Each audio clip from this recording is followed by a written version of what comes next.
Hello and welcome back to the Little Craft House, and welcome to the first of a new series of shape cutter hacks. What you're seeing here is my collection of polymer clay shape cutters. Yes, I have a huge amount, and this isn't even all of them. My collection is made up of each of the sets that we sell in our store, plus prototypes, samples, and more. The thing is, even with so many shape cutters, I still don't always have the cutter that I need or want for the project that I'm working on. So that's where I have to get creative. I want to show you today how you can take some standard shape cutters that you probably already have in your collection and turn them into Halloween shapes. I'm going to make this a regular series with other themes, so keep your eye out for future cutter hack tutorials.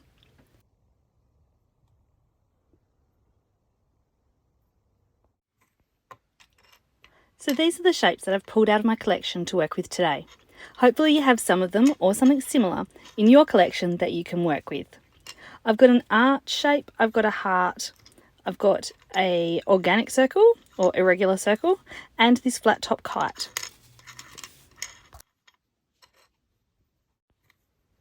So the first Halloween shape that we're going to start making is a pumpkin.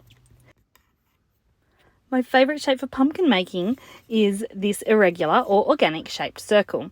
It has a bit of a squished shape already, but a normal circle or an oval would work fine too if you don't have one of these. If I'm using a straight circle like this, I like to just move it around in my fingers a little bit just to try and distort it a little so it's not such a perfect circle.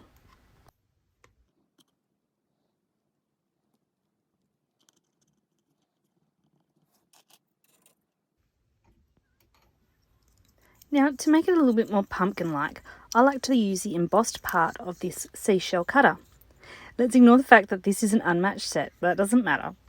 Now, I would usually stamp the texture on to my clay before cutting out that circular shape, but as I'm only doing prototypes and exampling for you guys today, I'm just going to do it afterwards, so it doesn't really matter that much.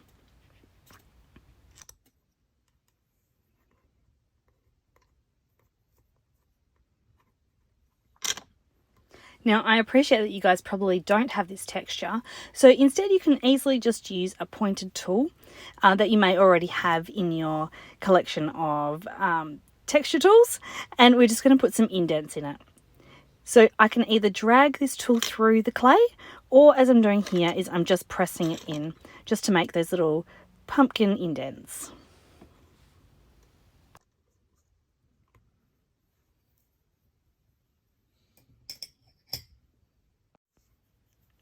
To create the face, I'm just going to freehand cut. Now this is absolutely not my strong skill, so no judging my freehand cutting. However, it is a carved pumpkin, so it doesn't have to be perfect. I'm just going to use a thinly rolled out piece of black clay. And by simply pressing the clays together, it's going to create a bond, and I'm not going to need to use anything like Sculpey Bacon Bond or another clay adhesive to join them together. Now, while you watch me just create these faces, one thing I do want to say is that here in Australia, or at least my little part of Perth, Halloween isn't a big thing. Over the past couple of years, I have noticed that it's slowly growing in popularity, and some streets are doing parties and some events are popping up. But on my street, we generally don't even get trick-or-treaters. But that being said, I am always happy for a reason to craft, and I'm always more than happy to wear a fun pair of earrings. So therefore, that is why I thought I would create this tutorial today.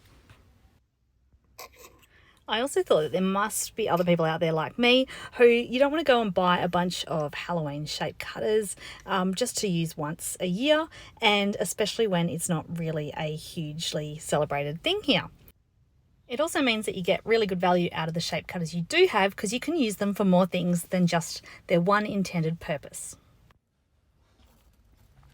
To make the mouth shape, I'm going to use a moon cutter. You could just freehand cut this, or maybe use a bottom of the circle cutter to get the curved edge. You could of course just freehand cut as well if you wanted to.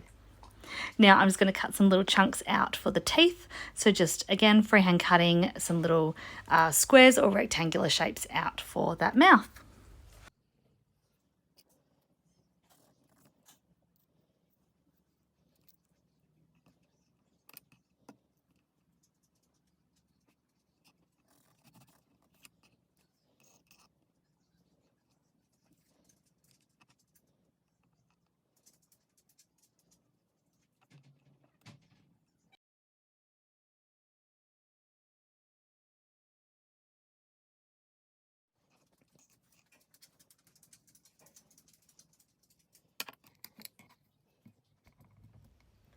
And then finally, to finish it off, I'm just going to roll a little bit of green and pop it on the tops just for a little stalk.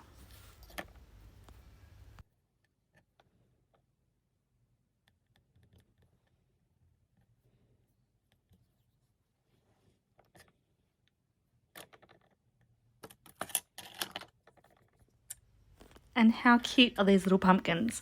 I'm so happy with the way they turned out. And I'm even happier that I didn't have to go out and buy anything new to be able to create them.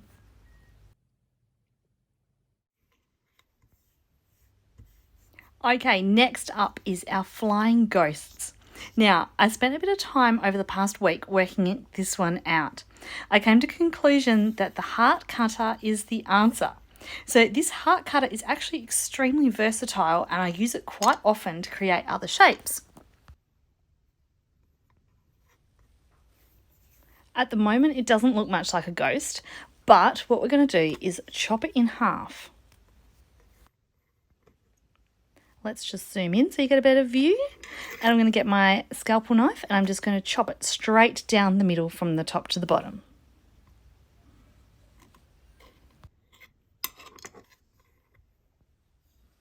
Now it does just take a little bit of shaping, so just rounding off the head and pinching at the tail to be able to make it more ghostly shaped.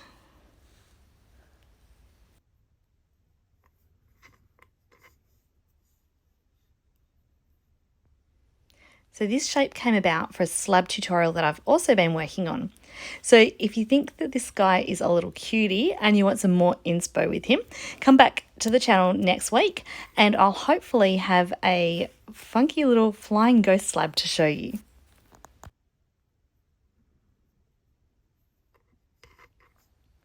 So once you're happy with how the shape is looking, they're going to need some little facial expressions. I'm just going to grab one of my little dotting tools and I'm just going to mark in positions for where I want the eyes and the mouth to go.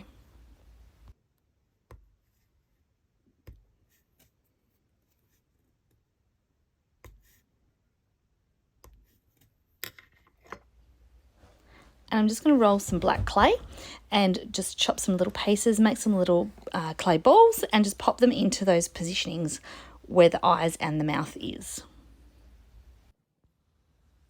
As an alternative, if you didn't want to do it with the clay, you could always use your Posca paint pens to mark these facial expressions, or you could use some little beads, which you could just pop in, glue in maybe after that's baked. And so our last shape is our tombstone or a gravestone. There's a couple of ways that you can do this shape, either with an arched shape, which is kind of just already as is, or with a kite. So I made a few of these last year, and my favourite clay for using to make these headstones is mixing some Primo grey granite with a little bit of white. I find that it just gives it the perfect gritty stone look. Now I am lucky enough to have this flat topped kite cutter, but if you don't have one of these, you might have a normal kite or even a diamond shape that could work. I just used my blade to cut the top off of this shape. I didn't do a very even job, but that's okay. But yeah, just kind of adjust the shapes that you do have to making the shape that you want. To get the lettering on the tombstones, there is a couple of ways we can do this. The first is probably my least favourite way, if I'm being honest with you. It's using this thinly rolled strand of clay and just creating the letters freehand. As we discussed earlier, freehand is not my strong suit, but it might be yours, so I thought I would include it still as an option for you to do.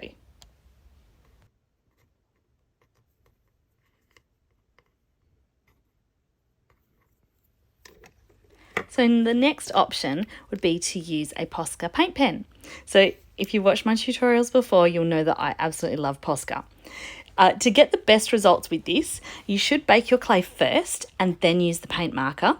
It then requires another rebake just to set the paint and then a gloss on top. You can do it while it's raw, but you do risk the paint marker dragging into the clay. The final method is to use some letter stamps. So this one here is the Fimo brand set.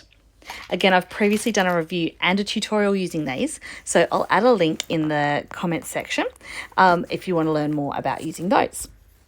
So it's best to stamp these into the clay before cutting your shape out. That way it doesn't squish and distort the shape that's already cut. If you want the lettering to really stand out, what you could do is always backfill with some ink or some paint, or even use your Posca marker to colour in the lettering.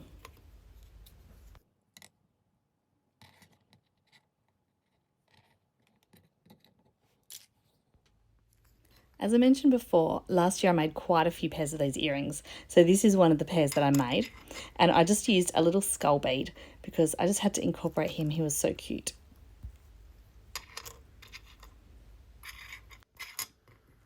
So that brings us to the end of my little Halloween shape cutter hacks tutorial. Hopefully this has inspired you to get creative with the shape cutters that you already have and create a unique Halloween earring range. As I said previously, this is going to be a regular series, so if there is a theme that you'd like me to feature, please let me know in the comments below. And as usual, please don't forget to hit the like and subscribe buttons to the channel. And if you're on Instagram, please head over there and check us out as we do daily inspiration and mini tutorials over there. So thank you once again for joining me today, and hopefully I'll see you next time. Bye for now.